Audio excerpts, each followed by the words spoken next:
Metal Gear Solid, one of the most legendary franchises in all of video game history.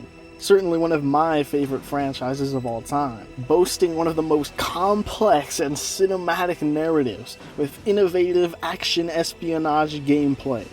Created by video game legend and auteur Hideo Kojima. Taking inspiration from iconic action movies, mainly James Bond, Kojima created a stealth experience when he released the original Metal Gear in 1987 for Konami, with the character Solid Snake, who was inspired by Snake Plissken from Escape from New York.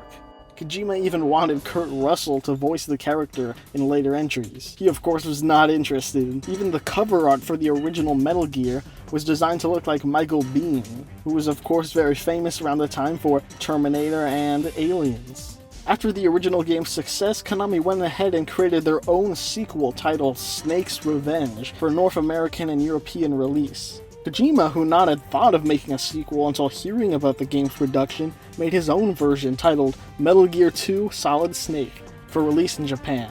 For the third entry, Kojima wanted a more immersive and stylish experience for players. The GOAT, Yoji Shinkawa, came in for art direction for character and mech design. Kojima and his team constructed 3D rendered environments and character models. It is due to the 3D element that the name Metal Gear Solid came to be. The cinematic feel was enhanced with strong narrative emphasis carried by the in-game cinematics and prominent voice acting. The game overall was a much bigger scale project than the previous two titles. It was released in 1998 to massive critical acclaim, and immediately garnered talk of it being one of, if not the greatest game ever made. And to this day, this still holds true. For me, this is in my top 5 of all time. This game had no right to have this insane of a presentation for a 1998 game. The story is incredible, perfectly weaving between campy and ridiculous concepts with no-nonsense, excessive exposition and context, along with a deep narrative with still to this day top-tier voice acting. For the longest time, acting in video games was never really taken too seriously. So for performances for a PlayStation 1 game, at the time where we're still in a transitional period where voice acting is even becoming a thing in video games, and for it to be this damn good is so impressive. Then we have the revolutionary stealth gameplay, which is super immersive, with crazy attention to detail, such as enemies being able to hear noises you make, and the ability to at any time go into first-person view and immerse in the environment. The map is extremely impressive, every area is unique, and there's a decent amount of backtracking, with shades of a Metroidvania-esque layout. The pacing is incredible as well. Dude, this game is awesome. A couple months back, the Master Collection Volume 1 released with the first 3 Metal Gear Solids, as well as the first 2 Metal Gear games. And hopefully down the line, a Volume 2 to the Master Collection, which will finally get Metal Gear Solid 4 off of the PS3, and hopefully will as well contain Peace Walker. With all that as well as the resurgence of Silent Hill, it seems that Konami is finally willing to get back on track. So let's take a look at the first Metal Gear Solid game that broke all kinds of ground and innovated the gaming industry. We begin with this intro that gives us the context for the situation. Solid Snake, now a legend, who has been in retirement in Alaska, is now forced back in, as our former unit Foxhound has become a terrorist cell, who have taken over a complex called Shadow Moses. They threaten that they have the ability to launch a nuke. Their demands are Big Boss's body and $1 billion. Okay. The members include Psycho Mantis, Sniper Wolf, Decoy Octopus, Vulcan Raven, and Revolver Ocelot. These are the dumbest and coolest names ever. Their leader is a guy named Liquid Snake. Dude, Foxhound is just the coolest. The franchise doesn't even get close to replicating this villain team. Snake is sent in to rescue the DARPA chief Donald Anderson and the president of Arms Tech, Kenneth Baker. On our team we have Colonel Campbell and the scientist Naomi Hunter. There are briefing files we can access that give us even more context and exposition. If you hate context and exposition, you're gonna hate this franchise. There's so much exposition. Some of it is a bit much, but I appreciate how everything is explained. Plus, a lot of this is optional, like the briefings or the codec calls. As usual, this is a one-man infiltration mission. Weapons and equipment OSP? Yes, this is a top-secret black op. Don't expect any official support. We start up the game and Solid Snake begins his infiltration. Also, the music in this game is phenomenal. So iconic. All of these tracks, every single one, is so atmospheric and impactful. Look at this presentation right now. This is insane for a 1998 game to have. Stay alert. It'll be through here. I know it. I'm going to swat down a couple of bothersome flies.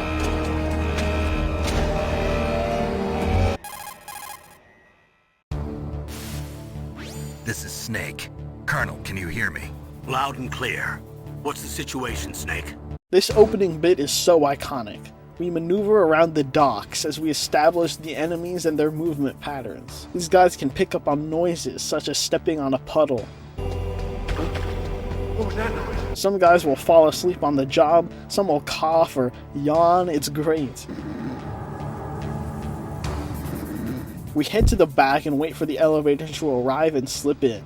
Snake changes out of his scuba gear, giving us the most iconic title card in video game history.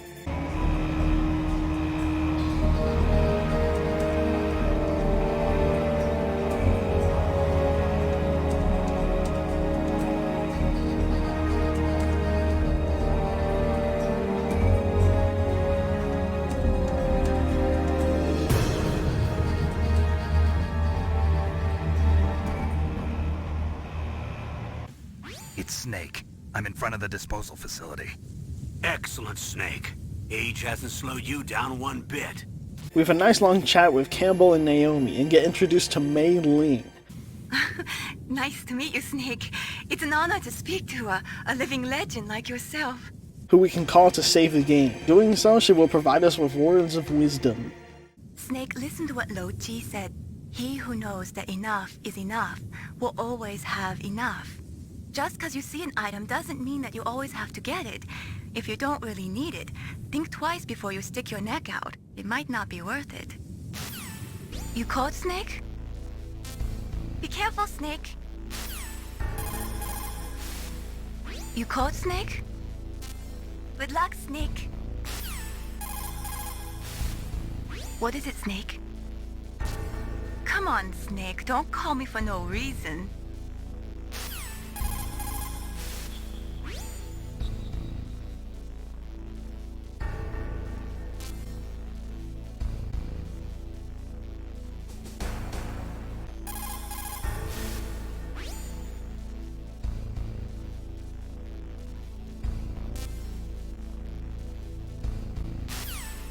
Also in this call, we establish off the gate that this guy Snake is the Riz Master.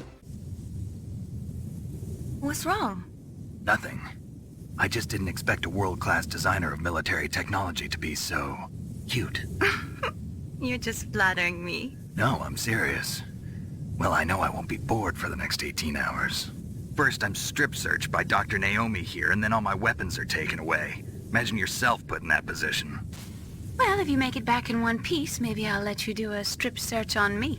I'll hold you to that, Doctor. Then we get this iconic line. Behind D. Colonel, what's a Russian gunship doing here?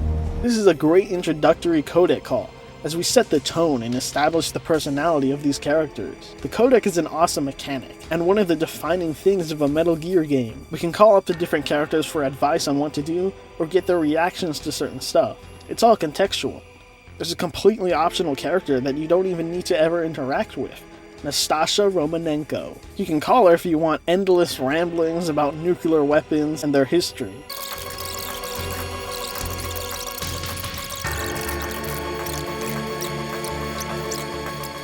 You can also equip specific equipment or weapons, and she will have something to say about it. Good. You found a SOCOM. That's a Special Operations Command pistol.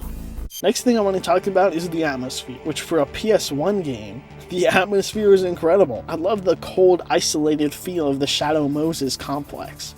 There's almost a feel of coziness and safety being inside the complex knowing how harsh and cold it is outside. There's a true sense of infiltration whenever you make your way through an area. The attention to detail is also quite impressive.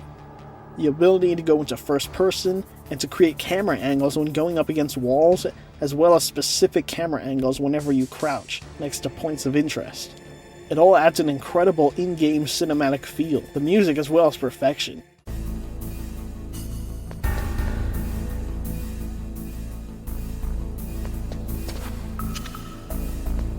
Every track creates a unique tone for each area.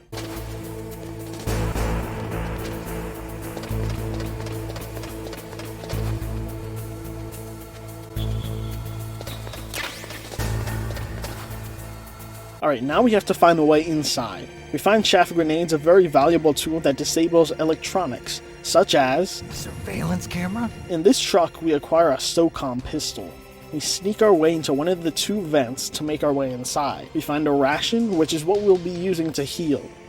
There's these mice in the vents, which leads us to get called by none other than Master Benedict Kazuhira McDonald Miller, Snake's old master. I quit being a drill instructor, so I moved out here for some peace and quiet. I'm in retirement, just like you. Once in a while, I still help train the Alaskan Scouts. Passing on the skills to a new generation, huh? Campbell told me about the situation here. He says we can call him about the flora and fauna, but other than the wolves that we later encounter, all we can talk to him about is when he gives us motivational fourth wall breaking advice. People who have been through war and survived develop a kind of sixth sense to warn them of danger. Trust your instincts as a soldier, as a gamer. I moved the DARPA chief to the cell in the first floor basement. Also keep your eye on that woman in the cell. Don't get careless now. Woman in the cell? Did something happen? There's an intruder. Really? He's already done 3 people. He's killed 3 people? Yeah. Say he's using stealth, too. Stealth? There's an intruder besides me? Anyway, I want you to increase the security detail on the chief. Snake ends up at the tank hangar. You can avoid enemies or sneak up behind and snap their necks, which is so hard to do. If you come in too fast, they'll hear you. If you come in too close, you'll run into them and alert them. There's even this thing I hate in stealth games where the guy you're attacking just barely sees you, but you grab him, but then somehow the entire enemy force is alerted, even though he didn't make a single noise or call it in. This does get fixed by the next game.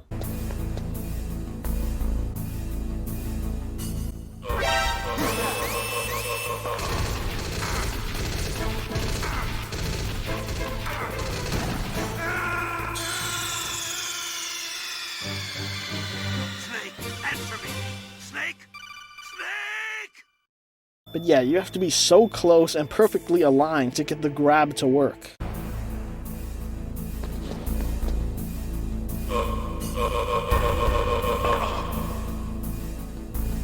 Then we get into the elevator. I love the vertical level design with the different floors in some of these areas.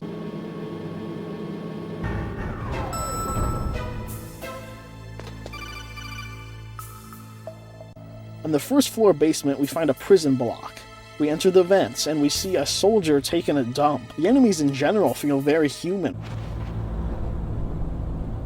Ugh, kinda damn cold. I hate Alaska. Boy, oh boy, that woman is built all right.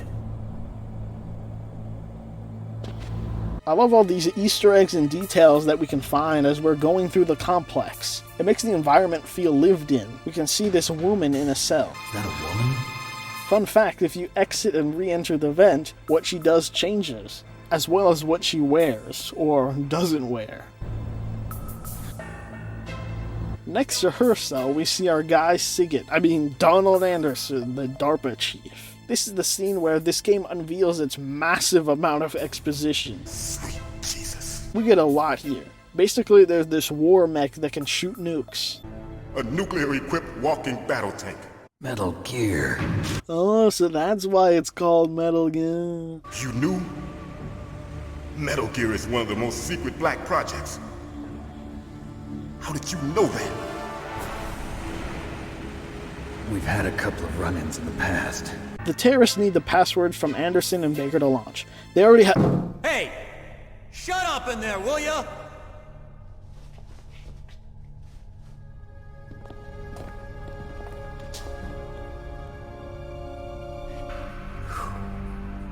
They already have Anderson's code. You talked? Psycho Mantis can read people's minds. You can't resist. Psycho Mantis? Metal Gear. Rex. Baker. Psycho Mantis. There was a way to stop the launch with a PAL key that we need to find. That card key. So where are the keys? Baker should have them. Listen, you need 3 card keys. Anderson dies. Wait, what? Yeah, he just has a heart attack or something. Nobody seems to know what's up with that, although the Colonel is very suspicious. Someone unlocks our cell. This is how we get introduced to Meryl. This is a great interaction.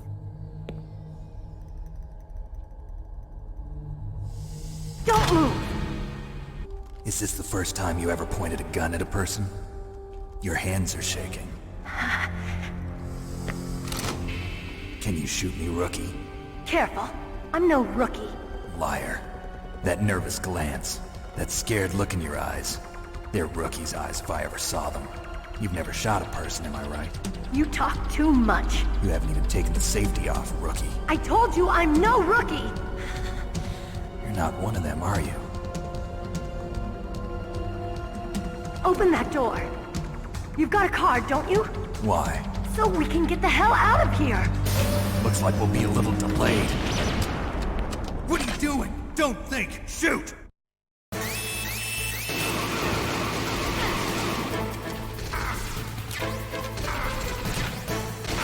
Time to fight. To shoot, we just mash square. There's an auto-target system, but you still have to be facing towards the direction of the enemy. I'm telling you, shoot! Meryl runs off. Wait! Who are you? Love that fist pump she does, it's so random. I love this cut to the villains. This is a really cool vibe. They look upon the dead DARPA chief. But wasn't he just in the cell? You fool! You've killed him! I'm sorry, sir. His mental shielding was very strong. I could not dive into his mind. Now we'll never get that detonation code. Boss, I have a good idea. I love Psycho Mantis' trench coat look here. It's a shame that this is all we get of it. He looks really cool. So that was Mantis. Next we head to the second floor basement. We use C4 to blast our way through weak walls, and we stumble upon Baker. Here we get an incredibly iconic scene.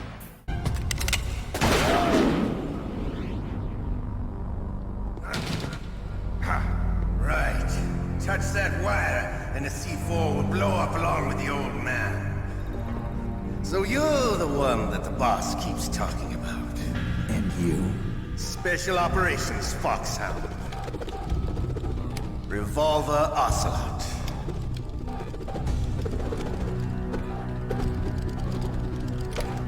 I've been waiting for you, Solid Snake. Now we'll see if the man can live up to the legend. This is the greatest handgun ever made. The Colt Single Action Army. 6 bullets, more than enough to kill anything that moves. Now I'll show you why they call me Revolver.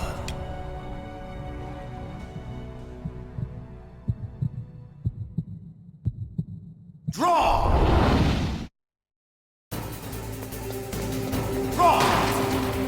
Amazing intro to Ocelot. This fight is so much fun as we run around trying to get the angle on Ocelot. He's especially vulnerable when he's reloading. Love his dialogue in this fight. Hiding won't help you. I understand the bullets you see. I make them go where I want. Alright. I love the smell of corda. You know, that sulfury smell. But to you, it'll be the smell of your own death. When you finally beat him, he says the thing. You're pretty good. But fun fact, if you just suck at the fight, he'll say something different. Like how disappointed he is or something. Love that kind of stuff in this game. Same thing with the opening segment at the docks. If you take too long to get through it, Campbell will comment on it and Snake will mention that he's rusty. Anyways, then this ninja thing comes out of nowhere and cuts off his hand. Damn. My hand!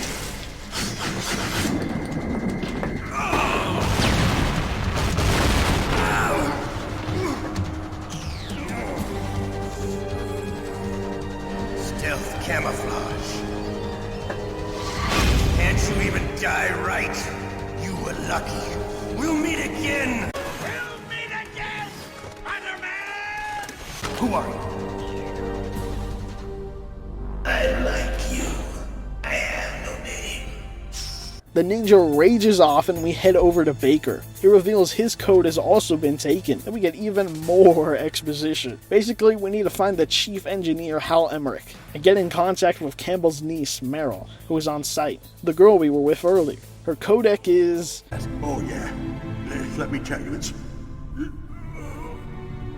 Oh, sorry. I forgot. Damn! Oh, that's right. It should be on the back of the CD case. Try to contact her. I'll contact her right away. This is really cool. I love the fourth wall breakingness of Metal Gear Solid, especially with this first game, as there is this real life interaction that's incorporated with it. Having to look at the back of the CD case, or in this case with the Master Collection, having to look at the online manual that's in the menu, to look at the picture of the back of the CD case. Anyways, then Baker dies. Wait, what? He has some sort of heart attack, just like the DARPA chief. We call up Meryl. One of my favorite parts of this game's story is the dynamic with Snake and Meryl. Could you be Snake? Are you Solid Snake? That's what some people call me. The legendary Solid Snake? You? I'm surprised by how captivating they are in every playthrough. I wasn't sure if you were one of the good guys. But I knew you were. How? It's your eyes. My eyes? They're not soldiers' eyes. And they're rookies' eyes, right? No, they're beautiful, compassionate eyes. Oh, just what I'd expect from the legendary Solid Snake. You trying to sweep me off my feet? I'm going with you. No way. You're still too green.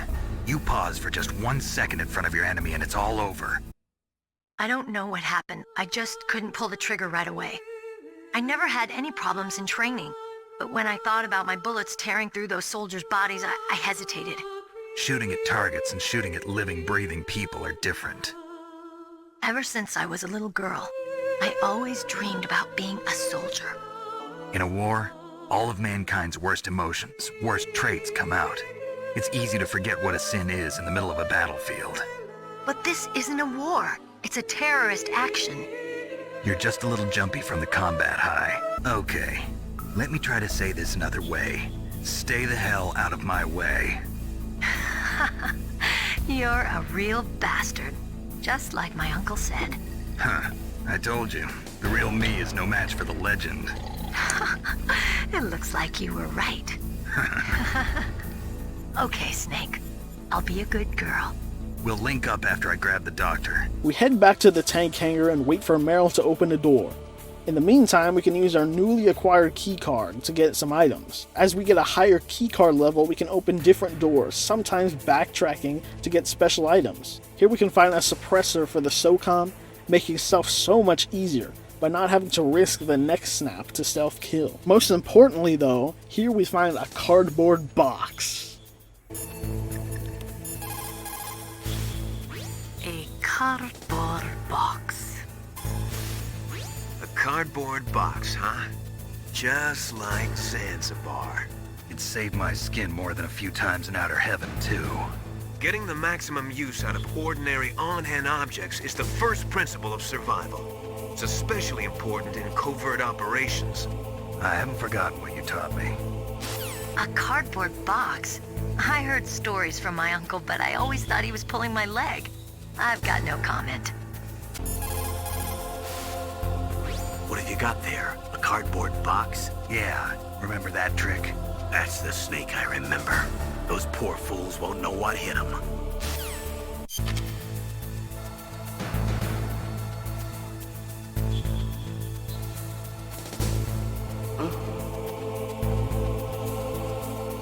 Mr. Box.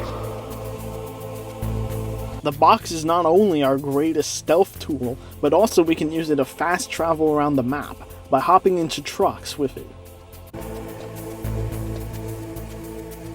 Is this all there is to load? For the heliport, huh?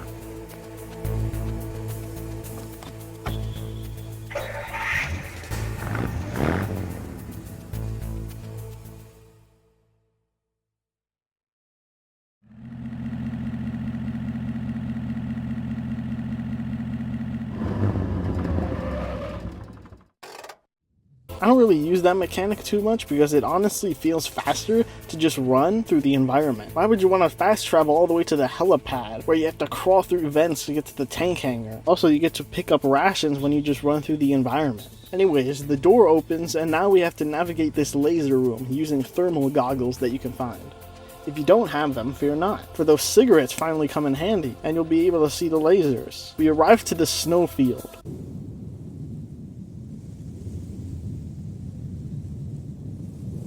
And then we get called up by this guy. Snake, be careful. There are claymore mines around there.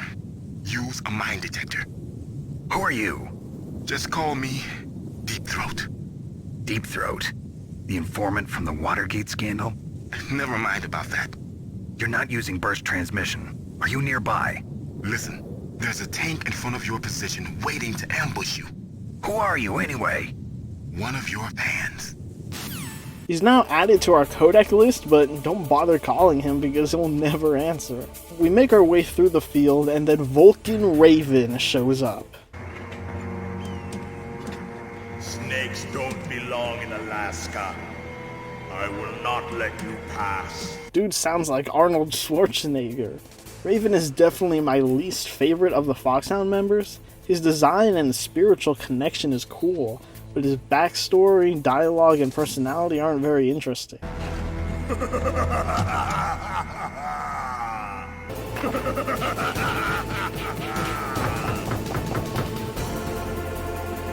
Now we get into this tank fight. We can use chaff to jam up his aiming system, blow up the tank treads to decrease his mobility, and to win we have to throw grenades on top of the tank. It's a fun little fight.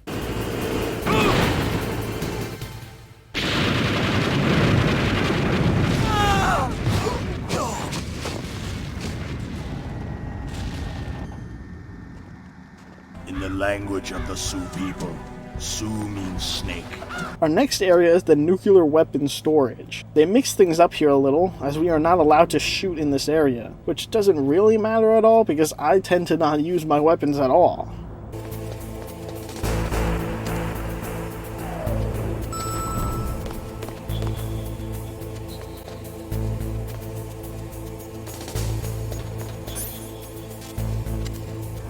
We make a quick stop at Basement 1 to get the Nikita missile launcher, which we use in the second floor to deactivate an electrified floor in the gas chamber. Then we get to this crazy hallway full of massacred genome soldiers. It's the Ninja. We head into Emmerich's lab, where Emmerich is faced with the Ninja.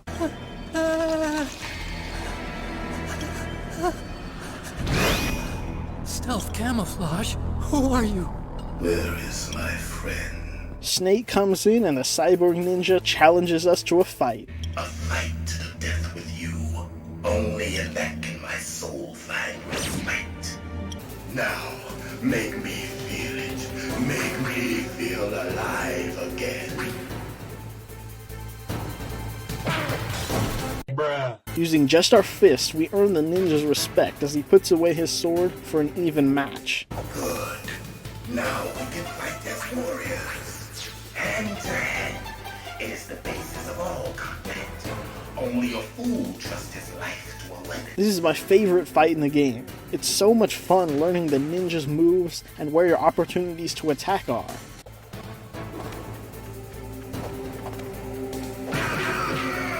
In the second phase, the ninja uses invisibility. The thermal goggles really come in clutch, but are not needed to win. Phase 3 is the easiest, where the ninja uses instant transmission, making the openings to attack a lot more clear, although he can fake you out by teleporting twice. Now, when you think you have him beat, the ninja has an EMP attack, which you really gotta be careful about. For this bit, we can use our guns to hit him. Do you remember me now? Can't be. You were killed in Zanzibar. Colonel, that ninja is Gray Fox. No doubt about it. Ridiculous. You of all people should know he died in Zanzibar. No. He should have died, but he didn't. Apparently, for their test subject, they decided to use the body of a soldier who was recovered after the fall of Zanzibar. And that was Gray Fox. Emmerich comes out of his hidey hole and Snake confronts him. Emmerich had no idea that Metal Gear was being used to launch nukes. This is a really great sequence as we really get to know Emmerich, now known to us as Otacon. It stands for Otaku Convention. An otaku's a guy like me who likes Japanimation. I didn't get into science to make nuclear weapons, you know. I became a scientist because I wanted to make robots like the ones in the Japanese animes. I really like this backstory that's introduced here. Kojima is really good for giving his characters a great backstory in a short amount of time, to really give weight to these characters. Greatest weapons of mass destruction were created by scientists who wanted to be famous. But that's all over now. I won't take part in murder anymore. Snake gets scared for a little bit because he expects Otacon will die like the DARPA chief and Armstead president did, but he doesn't. That's interesting. What's wrong? Getting all friendly all of a sudden. No, nothing. I'm glad you're okay. You're strange. Now we have to find Meryl. Where are you now? Very close. There she is! Over there! Oh no! Damn, they've spotted me. Something's wrong. Did you hear something? Wasn't that some kind of music? Otacon comes up with a great strategy in how to find her. She had such a cute way of walking. She kind of wiggles her behind. You were really looking. Well, she's got a very cute behind. Way of walking, huh? You can sneak in and out of the armory and mess hall. If you need ammo or rations, just tell me and I'll bring them to you. We head back up to the first floor basement and run into Meryl. We chase her down to the women's bathroom. Snake, that's a ladies' bathroom. I know that. Saw Meryl come in here. So you went in after her? Are you some kind of pervert? I won't let you save your mission now. Listen, Mei Ling, this is the only place on the base that I can talk to Meryl alone. Whatever, weirdo. Don't call me again. Snake, that is a woman's bathroom. You should not be in there. But I saw Meryl go in here. Even so, Snake. This is our only chance to talk alone together. I was sure she was in here. That's the second time I've been able to sneak up on the legendary Solid Snake. You're Meryl? There's no way you could pass for a man for long. What do you mean? Hey, men aren't allowed in here. I had no idea you were so feminine. This is no time to try and hit on me, Snake. You've got a great butt. Oh, I see. First it's my eyes, now it's my butt. What's next? On the battlefield, you never think about what's next. Now we get another phenomenal scene. Again, Snake and Meryl's dynamic as the grizzly, jaded soldier versus the aspiring rookie, it plays out so well. I've never fought for anyone but myself. I've got no purpose in life, no ultimate goal. Come on. It's only when I'm cheating death on the battlefield. The only time I feel truly alive. Seeing other people die makes you feel alive, huh? You love war and don't want it to stop? Is it the same with all great soldiers throughout history? We get deep into Meryl's character here. Yo, straight up, whenever this music is playing, you know it's about to get real. You know, I don't use makeup the way other women do. I hardly ever look at myself in the mirror. I've always despised that kind of woman. I always dreamed of becoming a soldier. But I was wrong. It wasn't really my dream. My father, he was killed in action when I was younger. You wanted to follow in your father's footsteps? Not really. I thought that if I became a soldier, I could understand him better. So are you a soldier yet? I thought I was until today, but now I understand. The truth is, I was just afraid of looking at myself, afraid of having to make my own decisions in life. But I'm not gonna lie to myself anymore. It's time I took a long, hard look at myself. I want to know who I am, what I'm capable of. I want to know why I've lived the way I've lived until now. I want to know. Take a good look. You won't get another chance for a while. You should wash your face, too, while you're at it. Yeah. This isn't a training exercise. Our lives are riding on this. There are no heroes or heroines. If you lose, you're worm food. Yeah. Man, this game's writing can go from corny and goofy to pristine and intelligent in just a moment's notice. The blend between the two really defines the franchise and Kojima's storytelling in general. Listen, I've used a gun like this since I was 8 years old. I'm more comfortable with it than I am with a bra. What? What is it? What are you staring at?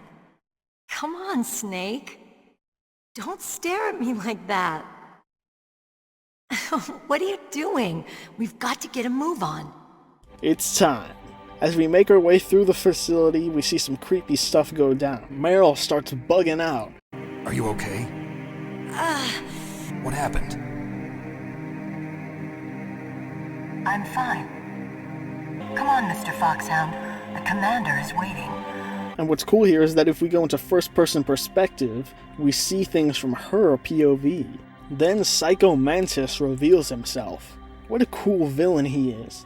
Of course, we gotta talk about this incredible fourth wall breaking sequence, where he analyzes how you've been playing. Now let me read your mind. No, perhaps I should say your past. You are a very methodical man, the type that always kicks his tires before he leaves. You are a highly skilled warrior, well suited to this stealth mission. You are extremely careful of traps. You are either very cautious, or you are a coward. As well as reading your memory card to see what games you've played. In the Master Collection, this is done by inputting games in your saved data list from the menu. So, you like Suikoden? So, you like Azure Dreams? You like Castlevania, don't you? You like action games. You enjoy role-playing games. I see that you enjoy Konami games. You have not said often. You are somewhat reckless. Now I will move your controller by the power of my will alone.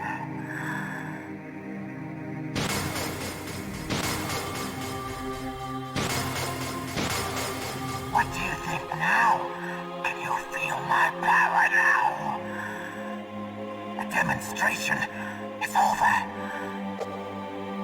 Now it's time to do this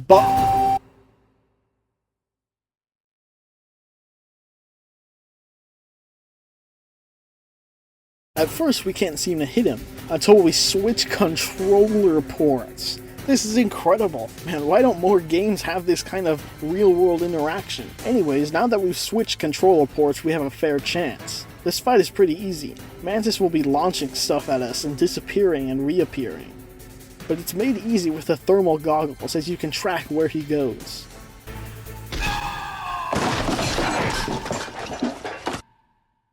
Then we get another incredible scene.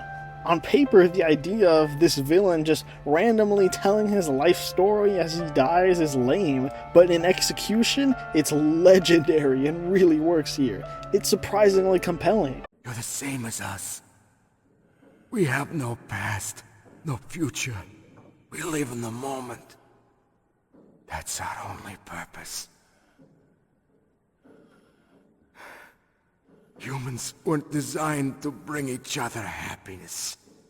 From the moment we're thrown into this world, we're fated to bring each other nothing but pain and misery. I have a last request. What is it? My mask. Put it back on. Okay. Like this, other people's thoughts force their way into my mind. Before I die, I want to be by myself. I want to be left alone in my own world.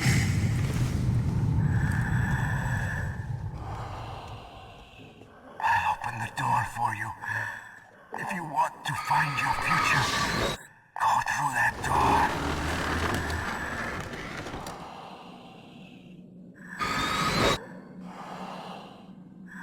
This is the first time I've ever used my power to help someone. It's strange. It feels kind of nice. I mean, that has to be one of the best villain deaths of all time, right? The way this affects our leads really works well, as Snake's jadedness clashes with Meryl. Snake only sees life and death, and his only goal is to survive. But at the same time, he lives for confrontations like this, living off of war, not seeming to be able to wage a normal life. However, Meryl is full of life and ambition, but her ultimate goal is to try and understand the mind of a soldier, like Snake and her father. As we progress through the newly opened passageway, we head back outside. Meryl straight up leaves us behind to deal with these wolves. Given that Snake was living in Alaska as a musher, I wonder why he's so bad with these wolves. Even Meryl calls him out on it. Snake, what's wrong? I thought you were good with dogs. We come to a minefield. Meryl can somehow sense the mines because of her encounter with Mantis. These new psychic abilities of hers are never really brought up again, so this is kinda weird. Anyways, to get through, we follow her path, right? I guess she's not that psychic then. Then she gets shot, not once, not twice, but 3 times. How is she still alive? The culprit is none other than Foxhound Sniper Wolf. Snake snaps and is driven to save Meryl. For that, we need a sniper rifle. I saw a PSG-1 in the armory in the second floor basement of the tank hangar. The second floor basement of the tank hangar? I have to go all the way back there? Well, yeah. What's wrong with you, Otacon? Yup, we have to go all the way back. It doesn't take that long. We find the sniper and head back. We get into a fight with Sniper Wolf. Snake has the worst aim I've ever seen. To remedy this, we can use the diazepam to steady our hand. If we get hit by Wolf, our aim gets insanely thrown off, which is really annoying. And it's made even worse if we get hit multiple times in a row. We have to track her with our scope as she runs back and forth between cover. We have to be quick when she pops out. After winning, we notice Meryl's body is gone. They've taken her. Snake, wouldn't now be a good time to save your mission? What's going on? I'm not sure. I'm getting a bad feeling. Bad feeling? Something you ate? No, I'm serious. Like a premonition or something. Then we get surrounded. Sniper Wolf is really cool, and again the voice acting is incredible. Didn't you know that 2/3 of the world's greatest assassins are women? I am Sniper Wolf, and I always kill what I aim at. Snake wakes up strapped on a metal bed. Here we get introduced to Liquid Snake. Finally, the two of us meet. The brother of light and the brother of dark. This is a great scene. Liquid Snake is my favorite villain of the series. His voice is fantastic. You and I are both the last surviving sons of Big Boss. Those idiots! They're not responding to our demands. We launched the first one in 10 hours as planned. Damn Americans. Looks like you read them wrong. Again, I love these scenes where the villains are together in one room, especially hounding our hero. So it's come down to it, has it? We're going to launch that nuke and ride it all the way into history. I've got to take care of some launch preparations. You're in charge here, Ocelot. What about you? Want to stay for the show? I'm not interested. It's time to feed the family. Boss, what about that ninja? He's killed 12 men. Whoever he is, he's some kind of lunatic. Bastard took my hand. Perhaps there's a spy among us. Alright, now it's time to destroy our controller's circle button. We have to play this torture mini-game set up by Ocelot. We mash the circle button to regain life while it's being drained. We can hit the touchpad to submit, but Ocelot will kill Meryl if we do. And as Ocelot says, there are no continues, my friend. This is a great incentive to possibly submit if someone didn't save right before the sequence.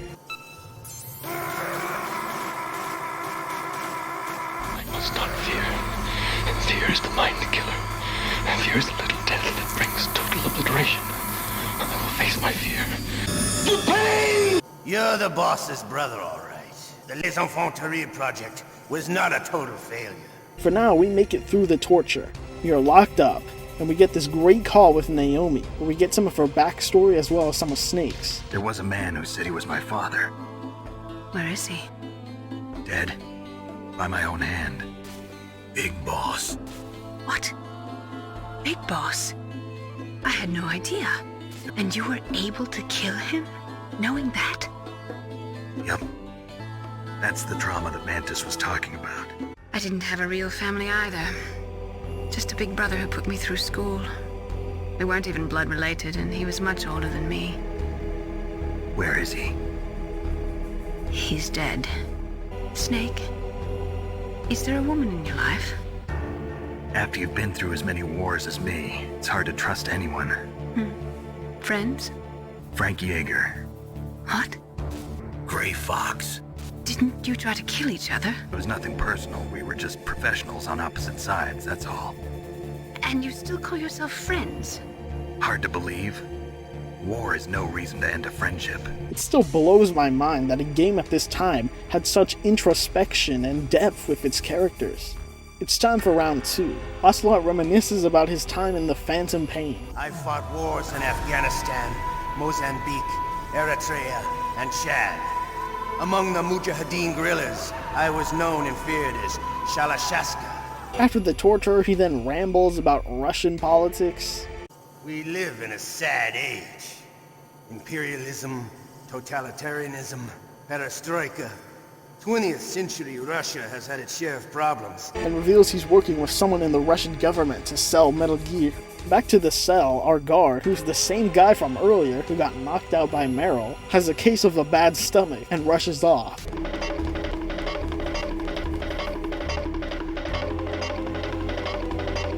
Then Otacon comes in for a chat. I thought you might be hungry. I got you this level 6 card. Take this, too. What's this? It's a handkerchief. I got it from Sniper Wolf. Why? I don't know why, but she's nice to me. Sounds like Stockholm Syndrome to me. She likes dogs. She must be a good person. Please. You have to get me out of here. Come on, I'm trying my best.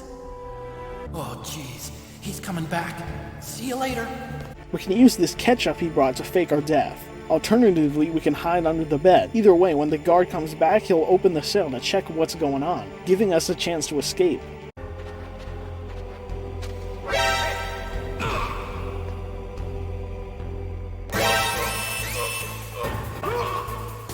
You've created a time paradox. You can't go changing the future like that. Fun fact, if you fail, you'll go in for another round of torture, and if you fail again, then you'll get saved. Otacon? So you're here to get me out.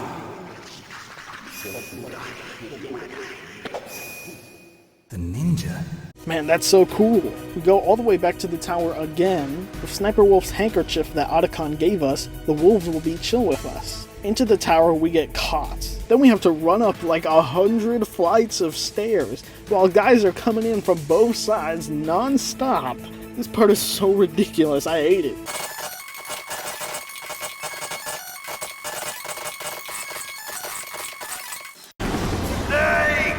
On the roof, Liquid comes in with an attack helicopter. This is crazy. He blows up the roof and Snake rappels down. And then we get this really janky rope segment. We try and get down to the tower, but the elevator isn't working and the stairs are out.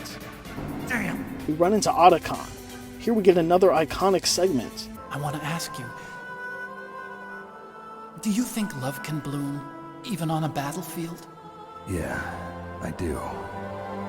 I think at any time, any place, people can fall in love with each other. But if you love someone, you have to be able to protect them. I think so too. I have a favor to ask. Uh-oh. Don't worry, it'll be easy. I told you before I don't want to hurt anyone. I don't want you to either. Okay.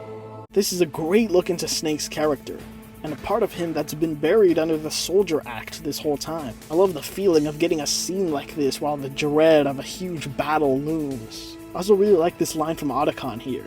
If I do this, it doesn't matter. I just pretend like I'm not here, and then I'm not scared.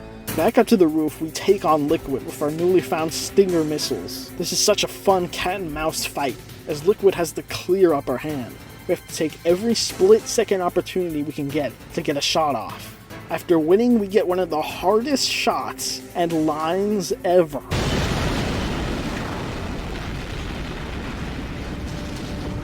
See you in hell, Liquid. That takes care of the cremation.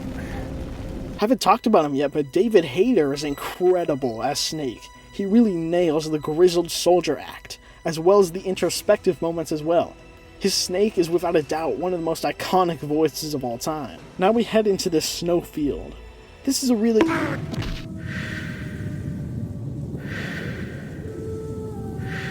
Yeah, let's just sit out here in the open and take this phone call. Well, I'm going to send you a love letter, my dear. Do you know what that is? It's a bullet straight from my gun to your heart. Please, Wolf! Snake, no! Quiet! Here's round 2 with Sniper Wolf. This is essentially the same fight, but we have more space to move around in. Now we get what might be the greatest scene in a video game. I'm not joking. This scene blows my mind every time I see it. Straight up full body chills. Dude, let's just watch this whole thing right now. Tell me this isn't the greatest thing ever. I waited for this moment. I am a sniper. Waiting is my job. Never moving a muscle. Concentrating.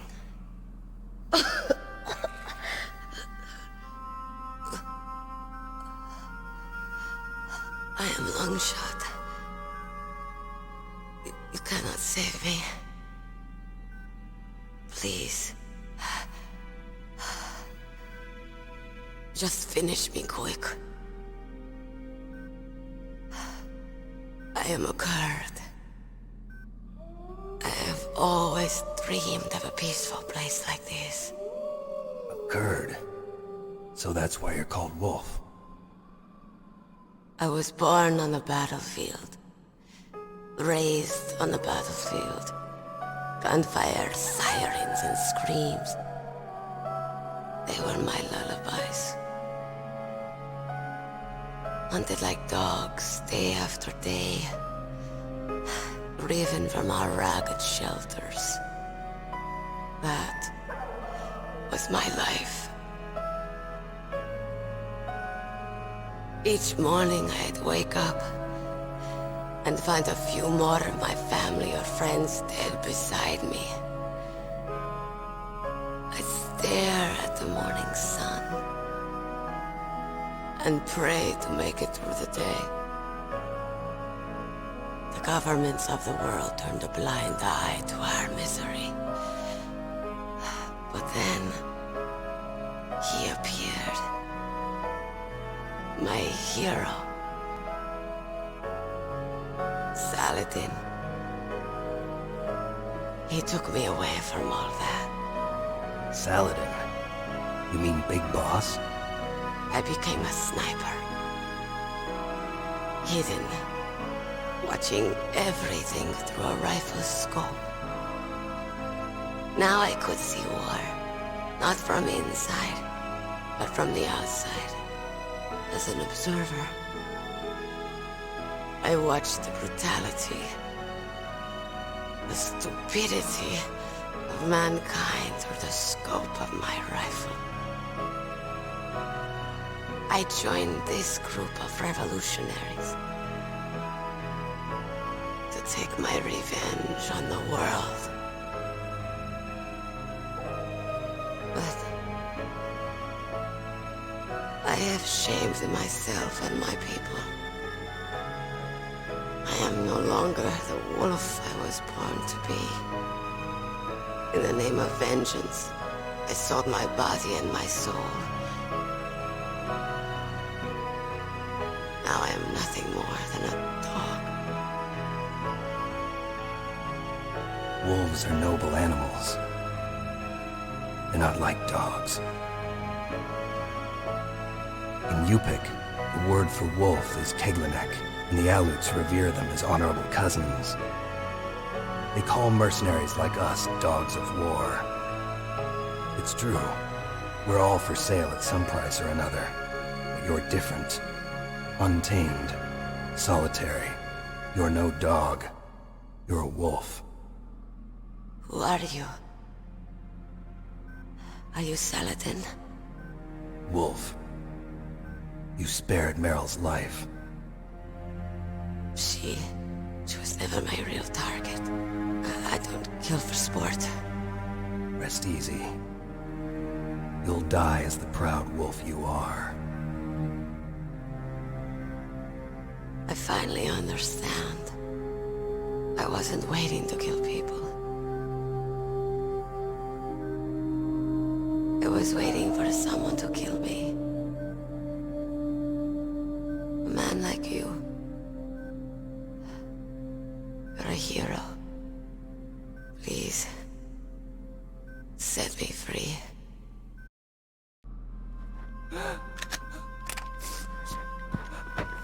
Why? Why? I loved you.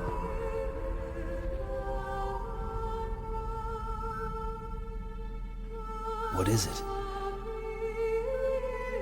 My gun. Give it to me. She's part of me.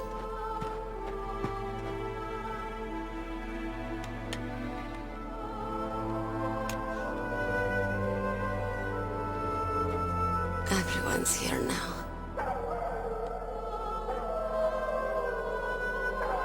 Oh, okay, hero. Set me free.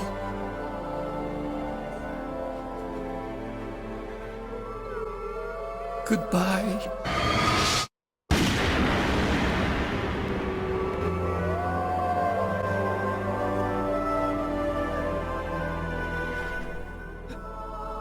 Snake, you said that love could bloom on the battlefield. But I couldn't save her. What are you doing? Returning it to its owner. I don't need a handkerchief. Why? I don't have any more tears to shed. I'm going to the underground base. We're out of time. I know. You'll have to protect yourself now. Don't trust anyone. Yeah. If I can't stop Metal Gear, this whole place will probably be bombed to hell. Yeah. We might not meet again. I'll hang on to my codec. I want to keep helping. You can leave anytime. Get a head start. A head start on your new life.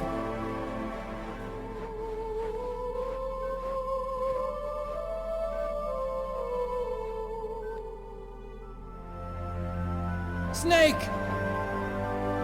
What was she fighting for? What am I fighting for?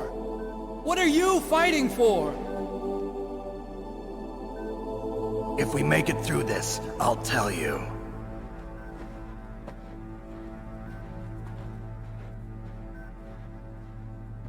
Okay. I'll be searching too.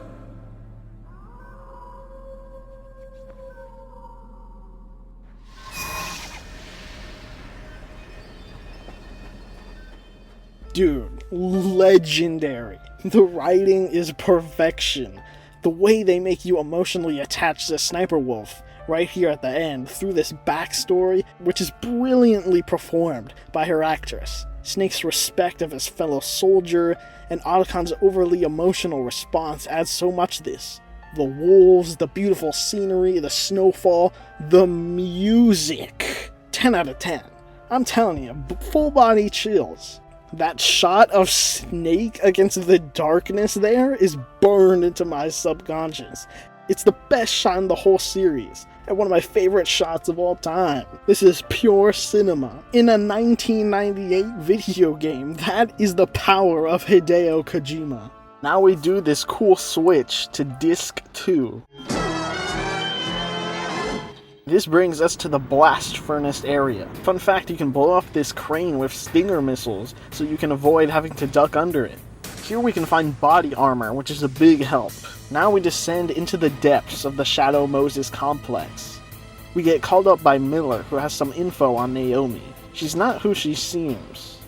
Now we arrive to this cold storage warehouse. Here we come face to face with Raven. This is definitely the easiest fight in the game, for me anyways. All I do is just rig the place with claymore mines. You still have to be careful of Raven though, as he can still tear you up with his minigun. And I gotta say, he looks really badass with that thing as he stalks us around. Nemesis vibes. After we blow him up, he reveals to us some secrets. It turns out we completely forgot about one of the Foxhound members, Decoy Octopus. You see, Foxhound had Donald Anderson, but Ocelot accidentally killed him during interrogation. We saw a bit of this earlier. Then Octopus impersonated him trying to get info from Snake, but then he died from that heart attack or whatever. I really like this send-off message Raven gives to Snake. Super cold, no pun intended, how Snake just walks away from Raven as he gets pecked to death. Brutal. The path you walk on has no end. Each step you take is paved with the corpses of your enemies. Their souls will haunt you forever. You shall have no peace. Hear me, Snake. My spirit will be watching you.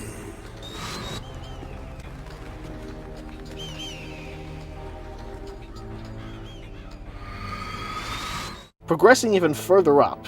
Do you think they have enough security? Damn. Now we enter the chamber of Metal Gear Rex. Such a dope reveal. We climb up and head into the control room, where we overhear a conversation with Liquid and Ocelot. They discuss the nuke and their Russian partner, Sergei Gerlukovich. He'll be more important in the next game. They also mention a Fox Die vaccine, whatever that is, and add it to their list of White House demands. Snake, for some reason, thinks it's a great time to have a codec call. Otacon reveals to us that the 3 card keys we've been needing this whole time to stop the launch is actually just one key, the one we have. It changes shape at different temperatures. Warm temperature, cold temperature, and room temperature are the 3 combinations. Snake gets caught, because of course he does, and the PAL key gets shot out of his hand. And we get the absolute worst part of this game. It's just no fun. So we've climbed up Metal Gear, only to climb back down to get the key. Now we climb back up to insert the room temperature key. Then we climb back down and head to the cold storage warehouse to cool the key. Then run back. Climb back up, insert the key, climb back down, go all the way to the blast furnace, heat up the key, then go all the way back up to Metal Gear, climb up. Man, that part just sucks. We did get this codec call with Naomi, who reveals that her brother was none other than Grey Fox, who we killed back in Zanzibar. Since then, she's vowed revengeance against us, and has worked her way into becoming a part of this mission. It tells us that this Fox Die thing is a programmable virus that targets specific people. You were injected with Fox Die as a part of this operation. I just wanted to let you know that. Before we get too much more from her, Campbell comes in and places her under arrest. Anyways, now that we have inputted all 3 keys, we should stop the launch from happening, right? Detonation code activated. No, why? Nope. Because in one of the craziest twists ever, we found out that we were actually being used this whole time. You see, the PAL key is actually used to activate the launch sequence. This is told to us by Miller, who was behind it the whole time. Of course, that's not Master Miller. Campbell, you're too late. Snake, you've been talking to me, dear brother.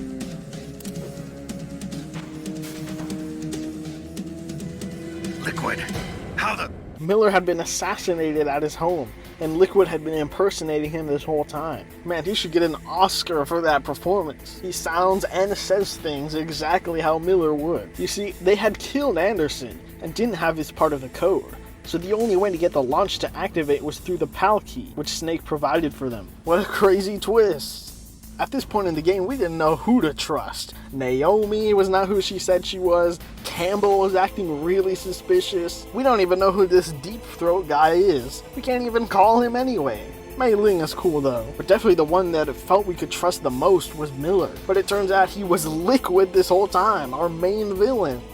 We chase down Liquid as he runs next to Metal Gear Rex. Liquid! Snake! Did you like my sunglasses?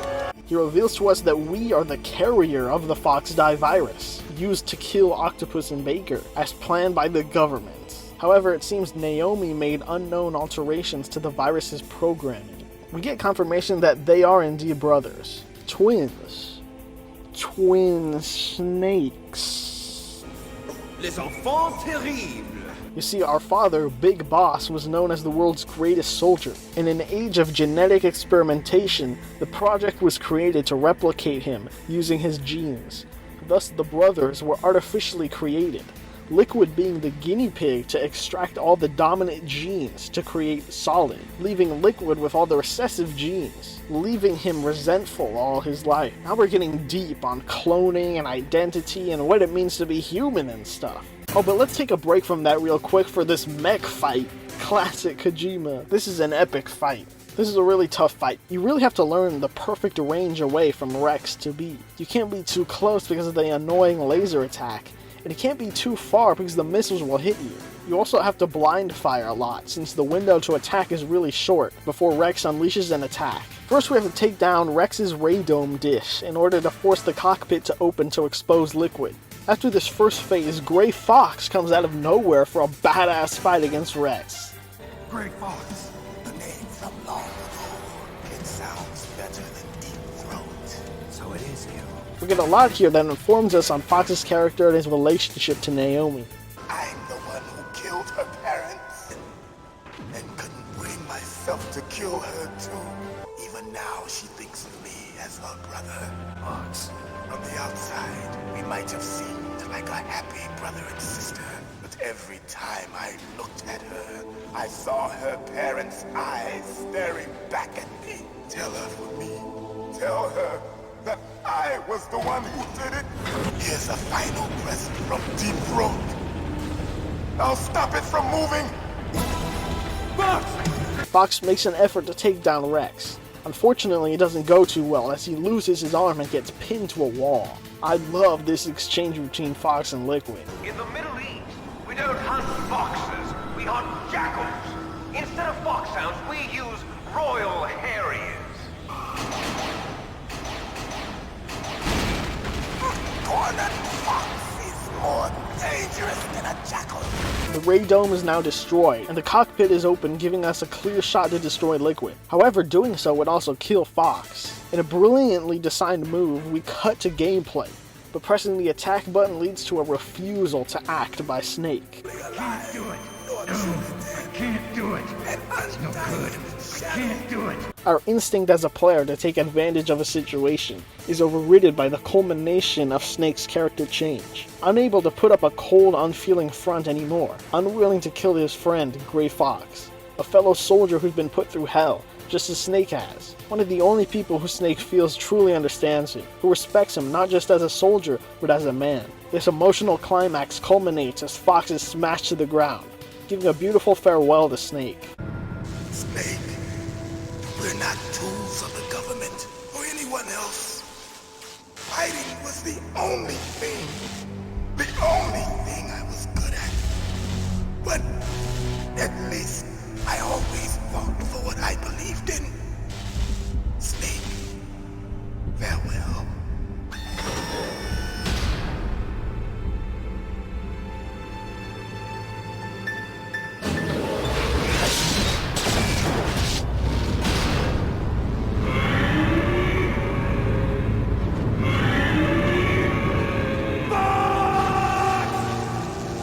The way Snake yells there, so powerful and brilliantly performed by Hideo. Phase 2 commences and now our target is the cockpit.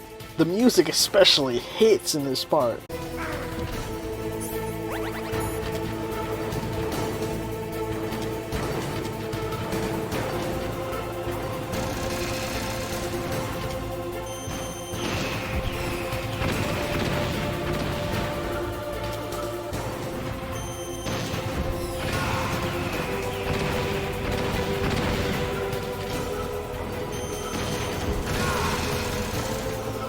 Getting through that, Rex blows up and we get knocked out.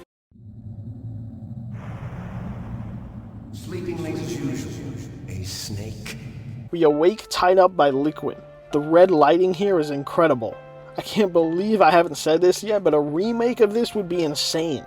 Imagine this vision fully realized with proper character models and environments. Now we get a long TED Talk from Liquid here. Not complaining though, this is one of the best cinematic sequences in the franchise, and in video games in general. Again, I don't think anyone on the face of the planet knew video games could go this hard. We get into some deep philosophical stuff here. Just this speech about Liquid's motivation is an incredibly well written and deep commentary of the role of a soldier. This is one of the biggest topics covered by Kojima throughout the series. This idea that soldiers are just pawns to be used by the government, people so reliant on war that they have lost their own identity. And here this is exemplified in the characters of Liquid and Solid, who are manufactured humans literally created for war. All game, Snake has harbored the reputation of a man who needs war, who needs to fight, who can't lead a normal life, who's unfazed at killing people, at doing what needs to be done. You enjoy the killing. That's why. What? Are you denying it? Haven't you already killed most of my comrades? That was... I watched your face when you did it. It was filled with the joy of battle. You're wrong. There's a killer inside you. You don't have to deny it. We were created to be that way. However, we've seen that this is not who Snake truly wants to be. Through his emotional reaction to Meryl being hurt, his earnestness with Otacon, his respect for Sniper Wolf, his friendship with Gray Fox, Snake is so much more. However, Liquid, having known exactly what he is his whole life, is cursed with that knowledge of his heritage, and feels bound and trapped by his genes. We go in depth with the Les Enfants Terribles project. We reveal the genome soldiers are also manufactured from Big Boss's DNA. They too are the product of numerous sacrifices. Sacrifices? Human experiments! Get this weird revisionism of the Gulf War, and we learn that they are all unsustainable as people. That's what Big Boss's body was meant to be used for. My favorite exchange is this outburst from Liquid here. Poor girl kept calling your name. Meryl. Stupid woman.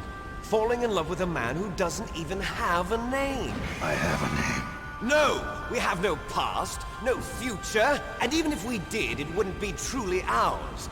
You and I are just copies of our father, Big Boss. Let Meryl go. As soon as we've finished our business, we're almost out of time. Incredible performance by Liquid's actor this whole time. Now things get crazier, it seems, now that the Pentagon is about to bomb the entire complex. We get this random confrontation from, yes, Jim Houseman, the true ultimate villain of this game.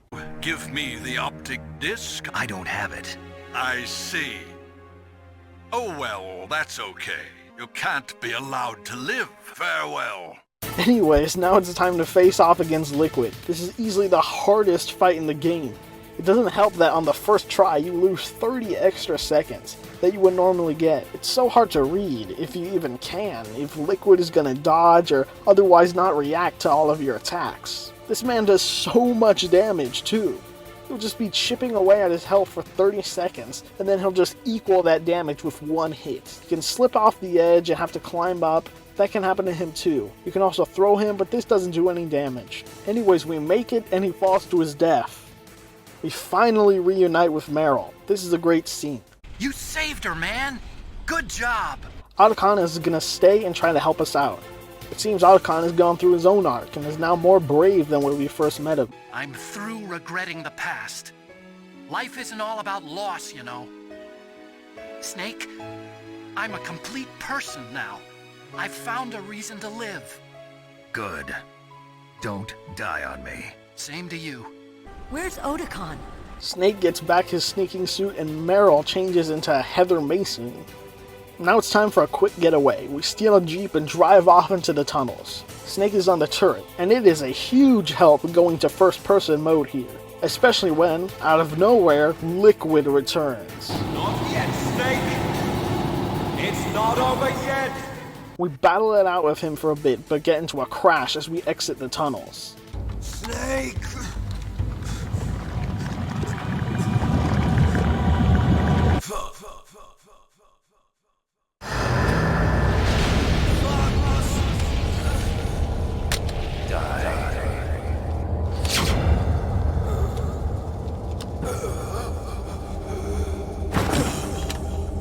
The Secretary of Defense was arrested and the bombing was called off. We say farewell to Campbell and give Naomi closure in regards to Gray Fox. Snake asks about Fox Die. Naomi, Liquid died from Fox Die too. What about me? When am I gonna go? This leads us to Kojima's biggest message with these games. This one in particular, life. What is the purpose? What's the point? Follow your genes, serve your country. For the Snakes, this has been a big problem, especially Liquid, who has never had a sense of identity, as he unfortunately was cursed with the knowledge of his own existence. Which, if we want to get existential, applies to everyone.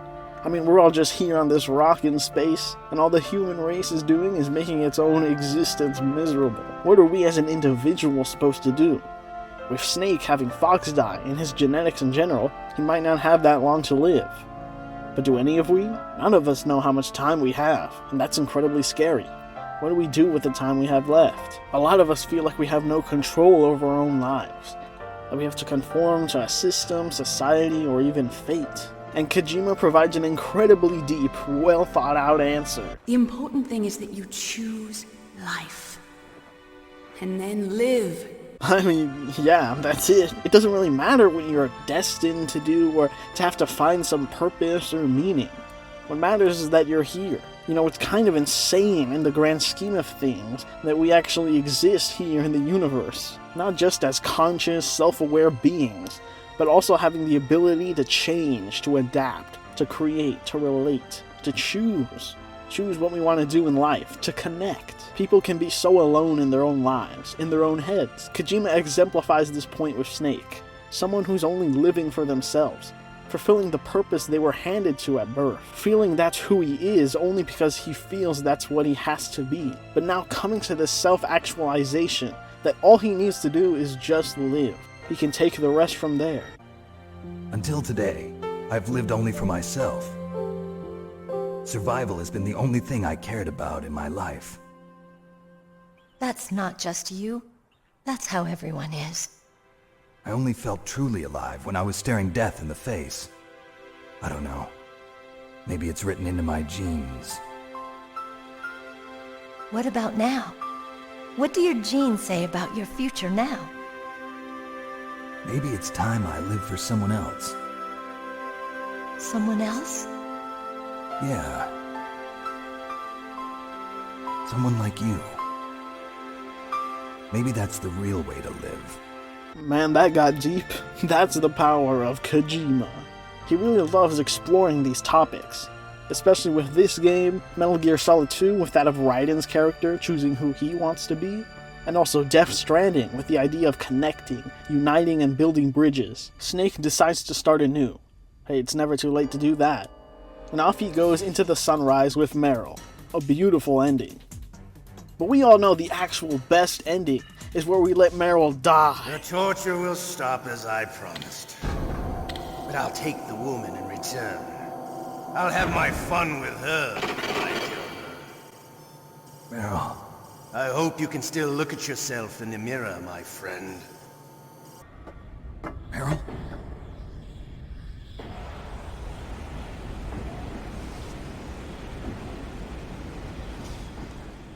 Meryl!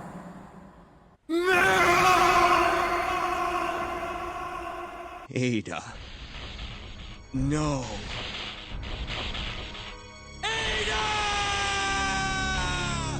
That's right, I actually like the Otacon ending better. We get one of the best scenes in the game where Snake is over Meryl's corpse. David Hayter gives an incredible performance here. This is actually an incredibly powerful scene, calling us, the player, out for failing. Forgive me. Damn! I gave in to my fear. I gave in to my pain. I sold your life to save my own. I'm a loser. I'm not the hero you thought I was. I'm nothing. Meryl, I'm sorry. Forgive me. We get some of the best Otacon stuff. Meryl can't forgive anyone anymore. Otacon. She's gone, Snake. Because of me. I guess blaming yourself makes it easier, huh? If you do that, you can keep the pain at a nice, safe distance. What the hell do you know? Meryl's dead. I lost. So, are you gonna stay here and die? Along with her? Snake. People die. But death is not defeat. That's what Hemingway said. I lost Wolf, too. But that wasn't defeat. She and I will be together forever. We didn't lose anything. Together forever. It's true that Wolf is dead. But our love didn't die with her. Life's more than just a game of win or lose. Don't you think? Let's live, Snake. There's a parking garage right next door. We can get to the surface from there. Come on. I'm through regretting the past. Life isn't all about loss, you know? We escape with Otacon, and now what's crazy is we get this insane reveal that Campbell is Meryl's father. What? This is crazy that you only learn this at this ending as far as I know. I also kind of prefer this final scene with Otacon as well. Until today, I've lived only for myself. Maybe it's time I live for someone else. Someone like you. The whole reason I got into science in the first place was because I was no good with people. I was scared of them. I was scared of life. I thought that I could never understand them because they're so illogical. But I finally learned how to like people. I'm not afraid anymore. Well, you and I are more alike than I thought. I'm just tired of always being a spectator in life. I'm ready to live. I'm gonna stand on my own 2 feet. I'm not gonna hide anymore. You giving up your stealth camo? Otacon gives his stealth camo to Snake. This ending perfectly connects to Metal Gear Solid 2. Well, if it wasn't for Meryl being fucking dead, I would want to call this the definitive ending. We get this fun 2001 reference. My real name is David, Otacon. I'm Hal, Dave. Oh, that's right. Hal. Hal and Dave. That's a good one. Maybe we should take a trip to Jupiter. Dude, this message at the end here is chilling. Straight up Oppenheimer in here. At the very end of the credits, we get this nice closer from Naomi. You mustn't allow yourself to be chained to fate, to be ruled by your genes. Humans can choose the type of life they want to live. The important thing is that you choose life. And then live. And then in an after credits, we get this call with Ocelot, who survived. Here we get some crazy reveals. For one, we learned Solid Snake was actually the one with the dominant genes. The inferior one was the winner after all. That's right. Until the very end, Liquid thought he was the inferior one. What?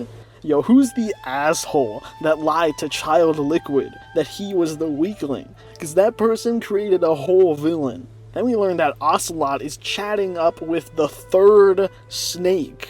Who? What? No, sir.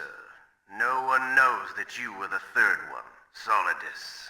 Who also turns out to be the president? Thank you. Goodbye, Mr. President. Doing the Meryl ending, we get the infinite ammo bandana. Doing the Otacon ending gets you the stealth camo. If you get both endings on one saved game and then play the game again, then you get the tuxedo. Snake fully embodying James Bond. Alright, that's it. I mean, that's insane, right? How does this game even exist at this level of quality? Top-notch stealth action for the time. And top tier to this day storytelling and presentation. It's pretty much a perfect video game. A masterpiece of cinema in a video game, changing the video game world forever, cementing Kojima's name in legend status. And pretty much all the other games in this franchise are up at this level, but none of them quite nail the feel of this game. It's just so special. Kojima straight up doesn't miss. This game is a cinematic masterpiece.